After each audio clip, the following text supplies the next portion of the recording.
वर्णिवेशरमणीयदर्शनं मन्दहासरुचिराननाम्बुजं पूजितं सुरनरोत्तमैर्मुदा धर्मनन्दनमहं विचिन्तये। असतो मा षड्गमय तमसो मा ज्योतिर्गमय मृत्युर्मा अमृतं गमय। ओम शांति शांति शांति। આજની જ્ઞાન સભાની અંદર બધા જ ભગવત ભક્તોનું સ્વાગત છે। બધા જ ભગવત ભક્તોને વેદાંતાચાર્ય પુરાણ ઇતિહાસાચાર્ય અને ફિલોસોફી શાસ્ત્રી રાકેશભાઈના હિતપૂર્વક જય સ્વામિનારાયણ। 32 પ્રકારના અપરાધોની વાત આપણે કરી ચૂકેલા છે અને આપણે બધા પદ્મપુરાણની અંદર પાતાલખંડની અંદર 79માં અધ્યાયની અંદર ભગવાન વેદવ્યાસજીએ 32 ઉપરાંત બીજા પણ ભગવાનની ભક્તિની અંદર થતા અપરાધોનું વર્ણન કરેલું છે। તેનું આપણે બધા અવલોકન કરતા હતા, પરંતુ એ વાત કરીએ એ પહેલાં આપણે એક બહુ મહત્વની વાત કરવાની છે। શરણાગતિના જે 6 લક્ષણ જે છે, આનુકૂલ્યસ્ય સંકલ્પ, પ્રાતિકૂલ્યસ્ય વર્જનમ, રક્ષિષ્યતિ ઇતિ વિશ્વાસો, ગોપ્તૃત્વ વર્ણમ, આત્મનિક્ષેપ, કાર્પણ્ય, ષડવિધા શરણાગતિ, કે ભગવાનની આજ્ઞા પ્રમાણે વર્તવું એ શરણાગતિનું પહેલું લક્ષણ છે। ત્યારબાદ બીજું લક્ષણ, ભગવાનની આજ્ઞાથી વિરુદ્ધ ક્યારેય પણ વર્તવું નહીં। ત્રીજું, ભગવાન મારી રક્ષા અવશ્ય કરશે એવો વિશ્વાસ રાખવો। ચતુર્થ, ભગવાનની નિત્ય પ્રાર્થના કરતા રહેવું। પાંચમું, પોતાનો આત્મા, દેહ, ધન, પરિવાર એ બધી જ વસ્તુઓ ભગવાનના ચરણારવિંદરની અંદર નિવેદિત કરી દેવી। અને છઠ્ઠું, કાર્પણ્ય જેને કહેવામાં આવે છે, અતિશય દીનતા, પોતાને અસમર્થ સમજવું। આ 6 પ્રકારના લક્ષણો જે છે એ શરણાગતિના લક્ષણો છે, જેનું વિસ્તૃત વિવેચન હું અગાળના પ્રસંગોની અંદર કરી ચૂકેલું છું। પરંતુ ભક્તો, આ જે શરણાગતિ જે છે એ શરણાગતિની સિદ્ધિ કેવી રીતના થાય? આપણે આપણા મનની અંદર ક્યારે ખબર પડે કે મારી આ શરણાગતિ જે છે એ અત્યારે સિદ્ધ થઈ ગઈ છે? એ ક્યારે ખબર પડે? તો મહાપુરુષો જે છે તેનું કહેવું છે, જ્યારે જીવાત્મા પોતાના મનની અંદર, પોતાના હૃદયની અંદર નિર્ભયતાનો અનુભવ કરતો હોય, નિશ્ચિંતતાનો અનુભવ કરતો હોય, નિઃશોકતાનો અનુભવ કરતો હોય, નિસંશયતાનો અનુભવ કરતો હોય અને વિપરીત ભાવનાથી જે રહિત થઈ જાય, ત્યારે સમજવું કે એ ભક્તને શરણાગતિ જે છે એ સિદ્ધ થઈ ગઈ છે।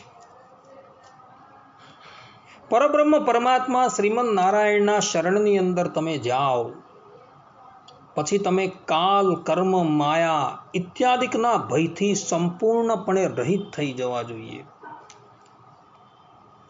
આવો સાધક જે છે એ પોતાના કલ્યાણની ચિંતાથી પણ રહિત થઈ ગયો હોય છે। એ બધી જ બાજુઓથી નિર્ભયતા અનુભવતો હોય છે અને એકાંતિક ભાવે ભગવાનનું ભજન કરતો હોય છે। આવા લક્ષણ જેના જીવનની અંદર દેખાય તો સમજવાનું કે એ શરણાગતિ સિદ્ધ થઈ ગઈ। બીજું લક્ષણ, નિશ્ચિંતતા થઈ જાય છે એને। નિશ્ચિંતતા એટલે પરબ્રહ્મ પરમાત્મા શ્રીમદ નારાયણના શરણની અંદર એ ગયો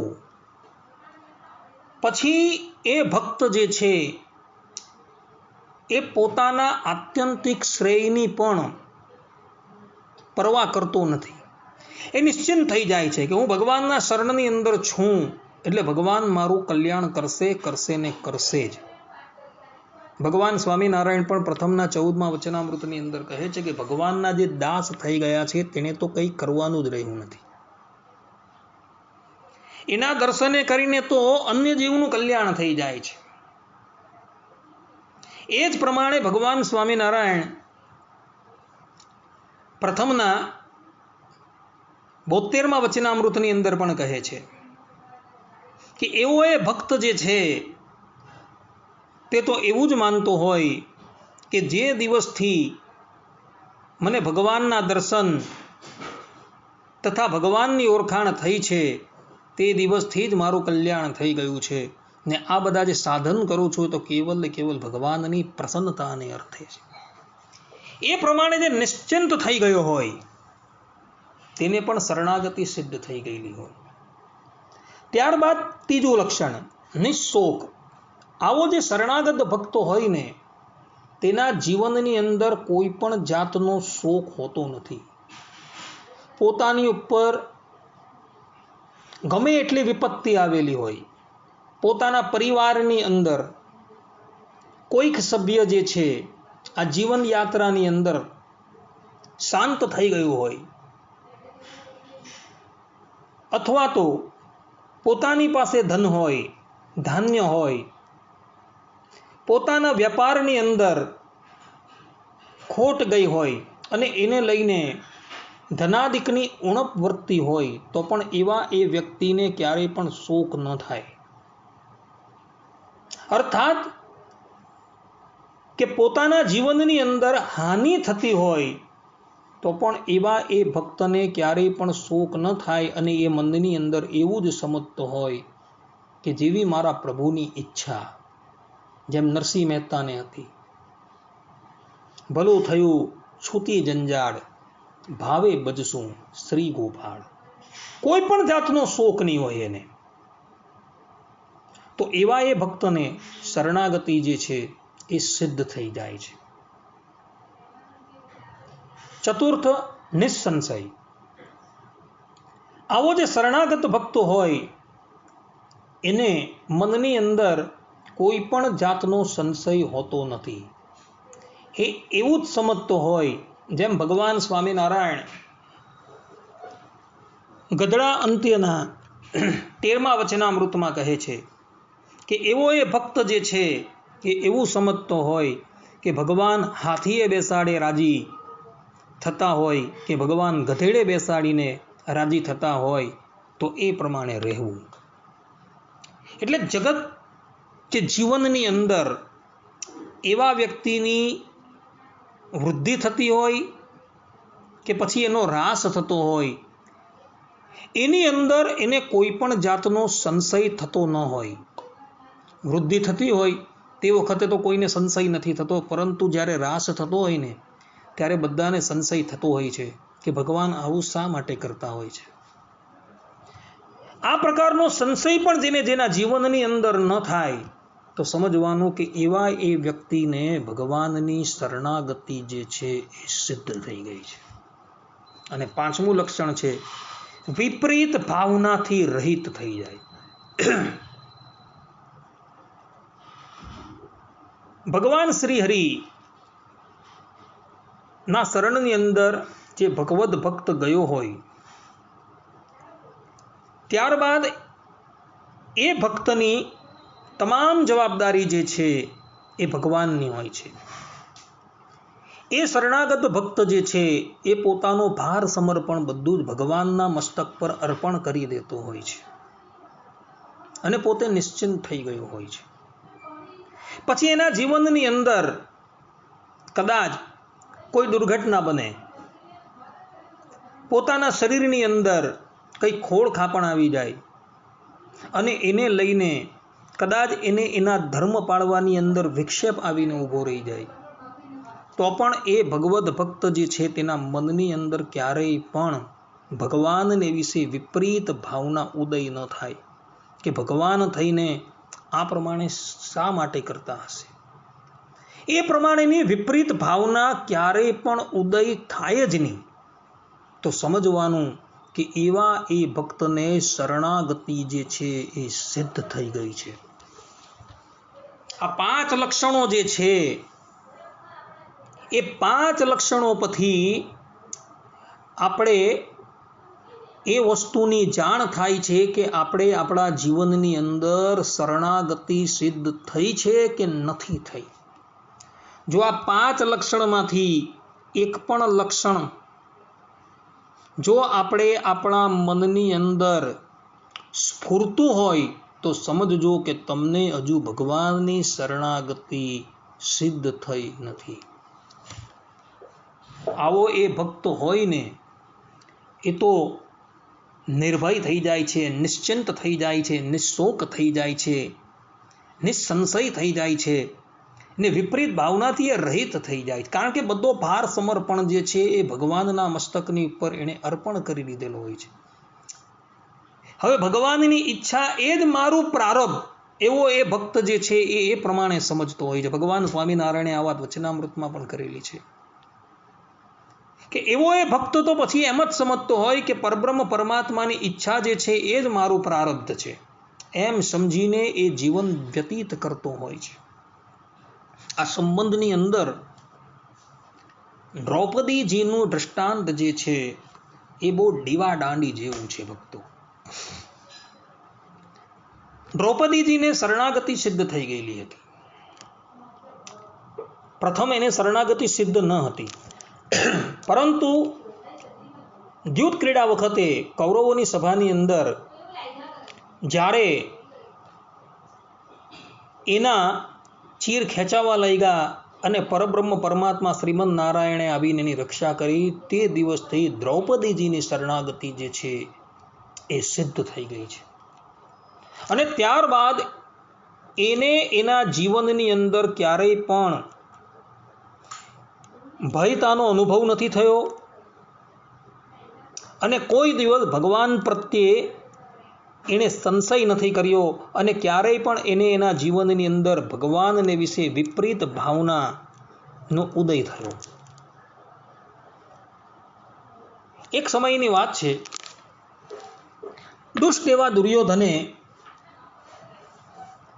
દુર્વાસા ઋષિની ચાતુર્માસના 4 મહિના સુધી બહુ સેવા કરી અને એને લઈને દુર્વાસા ઋષિ જે છે એ દુર્યોધનની ઉપર બહુ પ્રસન્ન થયા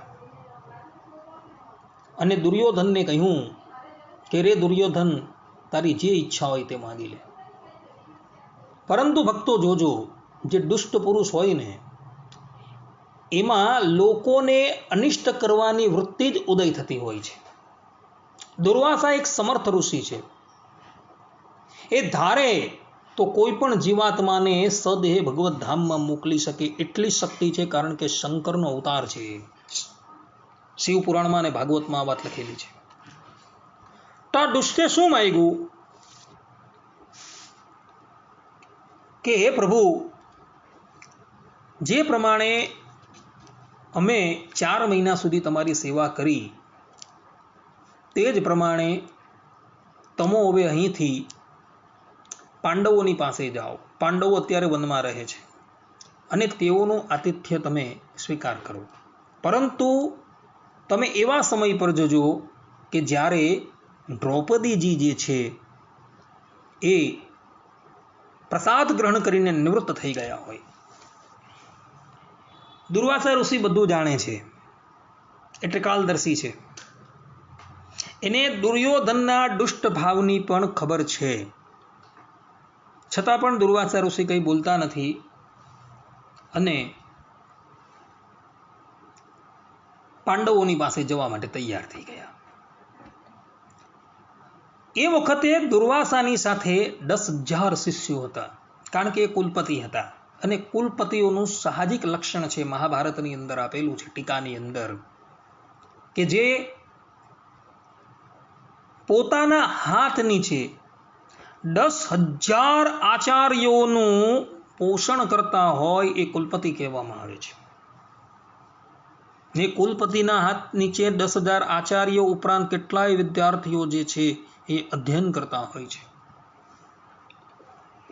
આ બાજુ દુર્વાસા ઋષિ પોતાના 10,000 શિષ્યોને લઈને બરાબર મધ્યાહન સમયે પાંડવોની પાસે આવ્યા. એ વખતે પાંડવો જે છે એ પ્રસાદ ગ્રહણ કરીને નિશ્ચિંતપણે બેઠેલા હતા. દુર્વાસા ઋષિને આવતા જોઈ પાંડવો ઊભા થઈ ગયા, સામે જઈને એમને વંદન કર્યા. યુધિષ્ઠિર મહારાજે આતિથ્ય માટે નિમંત્રણ આપ્યું. એટલે દુર્વાસા ઋષિ કહે છે કે મહારાજ, અમે યમુના સ્નાન કરીને આવીએ છીએ, આ ભોજનનો પ્રબંધ કરો. યુધિષ્ઠિર મહારાજ કહે જેવી આજ્ઞા. અને યુધિષ્ઠિર મહારાજ દોડતા દોડતા કુટિયાની અંદર આવ્યા. ને એ જ વખતે પતિવ્રતા એવી દ્રૌપદી સૂર્યદેવે આપેલું અક્ષય પાત્ર જે છે એને સાફ કરીને એક બાજુ મૂકતી હતી. એ અક્ષય પાત્રનો પ્રતાપ એવો હતો કે એની અંદર તમે સંકલ્પ કરીને જેટલું અન્ન એ પાત્રની પાસે તમે માગો એ બધું જ અન્ન જે છે એમાંથી નીકળવા માંડતું હતું. હવે આ તરફ યુધિષ્ઠિર મહારાજ જે છે એ પાંચાલીની પાસે આવ્યા અને પાંચાલીને કહે કે પાંચાલી, પાત્રને તે સાફ કરી નાખ્યું? ત્યારે પાંચાલી કહે કે હા, અમે પ્રસાદ ગ્રહણ કરી ચૂકેલા હતા. ત્યારે યુધિષ્ઠિર મહારાજ કહે કે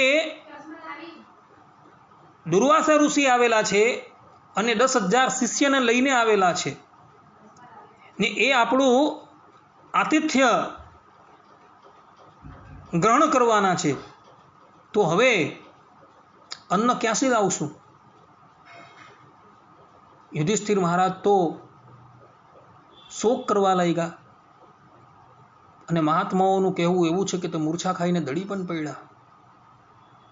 કારણ કે એમને ભય હતો કે દુર્વાસા ઋષિનું આતિથ્ય સત્કાર આપણે ન કરશું તો એ આપણે સાપ આપીને બાળીને ભસ્મ કરી નાખે.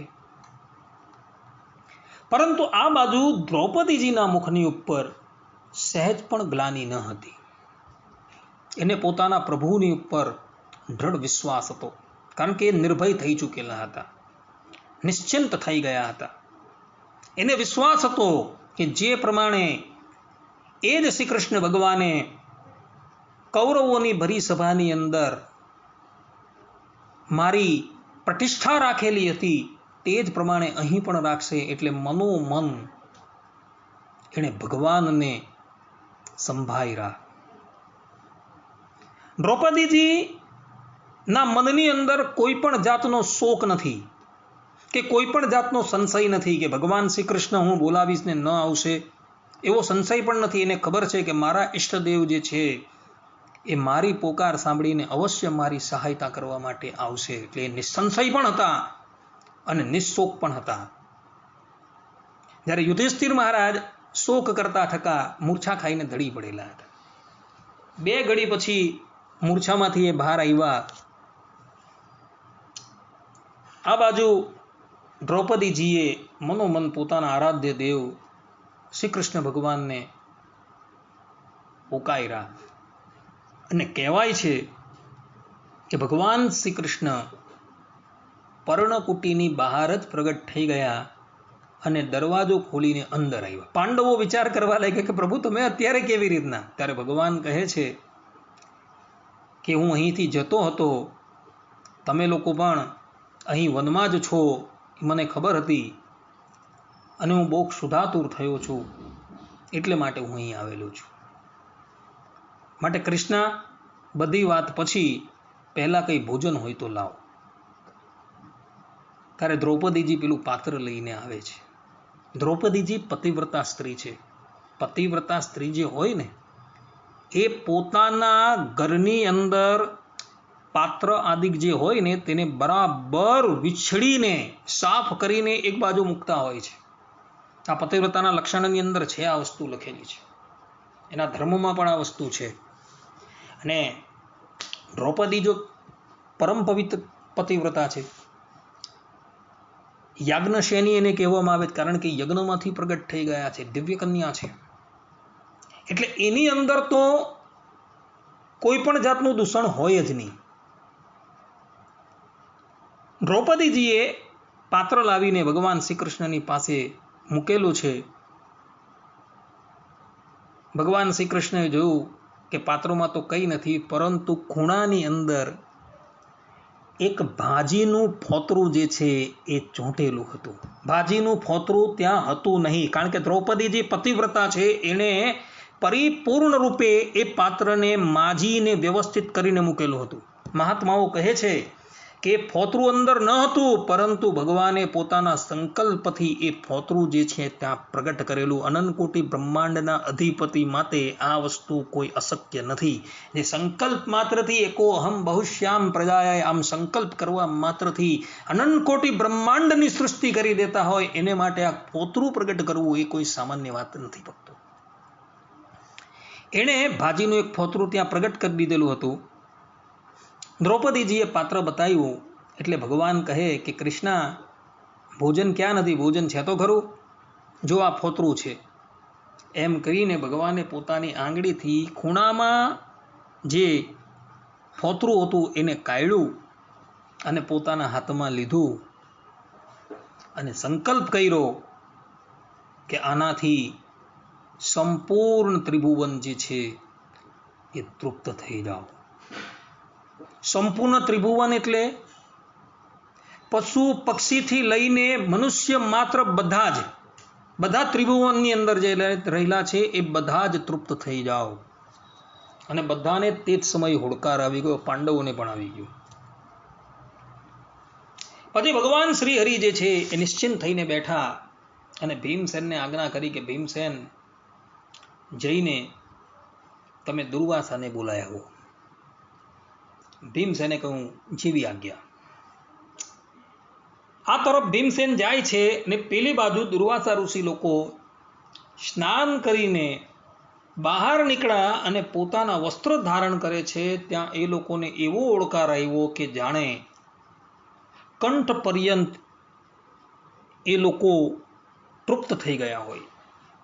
કંઠની અંદર એક દાણો પણ હવે જવા માટે તૈયાર નથી, ત્યાં લગીનની તૃપ્તિ છે. દુર્વાસા અને એના શિષ્યો જે છે વિચારવા લાગ્યા કે આ તે વળી શું થયું. દુર્વાસા બધું જાણે છે. શિષ્યો કહે છે કે ગુરુદેવ, કંઠની અંદર અન્ન ખૂબ ભરેલું છે, એટલે કે કંઠથી પર્યંત ઉદર લગીન અન્ન ભરાઈ ચૂકેલું છે. હવે એક દાણો પણ અંદર જાય એવું નથી. અને પાંડવો જો આવી ગયા તો આપણે એને શું જવાબ આપશું? દુર્વાસા ઋષિ કહે કે પાંડવો જે છે ને એ અંબરીશ જેવા છે. અંબરીશની સાથે એક વખત મારે વિવાદ થયો હતો અને મારે ત્રિલોકીની અંદર ભ્રમણ કરવું પડેલું હતું. જો એ લોકો આવી ગયા અને આપણે ભોજન માટે નિમંત્રણ આપ્યું અને આપણે ભોજન ન કરી શક્યા તો એ લોકોની જે ક્રોધાગ્નિ જે છે એનાથી આપણે બધા બળી જશું. આ વાત મહાભારતમાં લખેલી જ ભક્તો. એટલે દુર્વાસા કહે બધા શિષ્યોને કે તમે લોકો બધા હવે 10 દિશાની અંદર પલાયન થઈ જાઓ અને હું પણ ભાગું છું. એમ કહીને 10,000 શિષ્યો હતા અને તત્કાલિક 10 દિશાની અંદર ભાગી ગયા બધા. ભીમસેન આવીને નદી કિનારે જુએ છે તો કોઈ ત્યાં હતું નહીં. કહેવાનું તાત્પર્ય અહીં એટલું જ છે આ ચરિત્રની અંદર કે દ્રૌપદીજીની જે શરણાગતિ હતી ને, એ શરણાગતિની અંદર કોઈ પણ જાતનો એને સંશય ન હતો, કોઈ જાતનો એને શોક ન હતો, ભગવાન વિશે એને કોઈ વિપરીત ભાવના પણ નહીં હતી. એ નિર્ભય હતી અને નિશ્ચિંત હતી રહી. જ્યારે પાંડવો જે છે, પાંડવોની અંદર યુધિષ્ઠિર મહારાજ જે છે, પોતાની ઉપર જ્યારે અતિશય કષ્ટ આવી ગયું ત્યારે એ શોક કરવા લાગેલા હતા. એટલે દ્રૌપદીજીની શરણાગતિ જે છે એ શરણાગતિ અત્યંત દ્રઢ થઈ ગઈ હતી. માટે આટલી મોટી વિપત્તિ આવવા છતાં પણ દ્રૌપદીજી નિર્ભય હતા, નિશ્ચિંત હતા, નિશોક હતા, નિસંશય હતા અને ભગવાનને વિશે વિપરીત ભાવનાથી એ રહિત હતા. માટે જે ભગવદ ભક્ત છે, જે ભગવદ ભક્તને શરણાગતિ સિદ્ધ થઈ ગઈ હોય એ ભક્તના જીવનની અંદર શોક છે, સંતાપ છે, સંશય છે, વિપરીત ભાવના છે, ભય છે, ઇત્યાદિ બધું જ જે છે એ નિવૃત્ત થઈ ગયેલું હોય છે. પોતાની સામું શોક આવેલો હોય તો પણ એને ક્યારેય પણ શોક થતો જ નથી. એ ભગવદ ભક્ત નિર્ભય થઈને ફરતો હોય છે. એ નિશ્ચિંત થઈ ગયો હોય છે. એને એટલો વિશ્વાસ હોય છે કે ભગવાન જે છે બધી જ બાજુ રક્ષા કરનારા છે, તો મારી પણ એ રક્ષા કરશે. નિસંશય થઈ ગયો હોય છે. કોઈ જાતનો સંશય ભગવાનને વિશે હોતો જ નથી. તો આ પ્રમાણે જેની અંદર વર્તતું હોય તો સમજજો કે એવા ભક્તને શરણાગતિ સિદ્ધ થઈ ગયેલી છે. જો આવું નથી વર્તતાતું તો સમજજો કે શરણાગતિની અંદર આપણે હજુ બહુ જ ન્યૂનતા છે. તો એ ન્યૂનતા આપણે પૂરી કરવાની છે. ભક્તો, આ શરણાગત ભક્તોએ આ વાત ખાસ ધ્યાન રાખવાની છે અને ધ્યાન રાખીને પોતાના જીવનની અંદર જો આ ન્યૂનતા હોય તો એ ન્યૂનતા એણે પૂર્ણ કરવાની છે. આટલું કહીને હું મારી વાણીને વિરામ આપું છું. આજે અપરાધોની ચર્ચા થઈ નથી, પરંતુ આ મહત્વની વાત હતી એ તમને કહી દીધી. અસ્તુ. જય સ્વામિનારાયણ.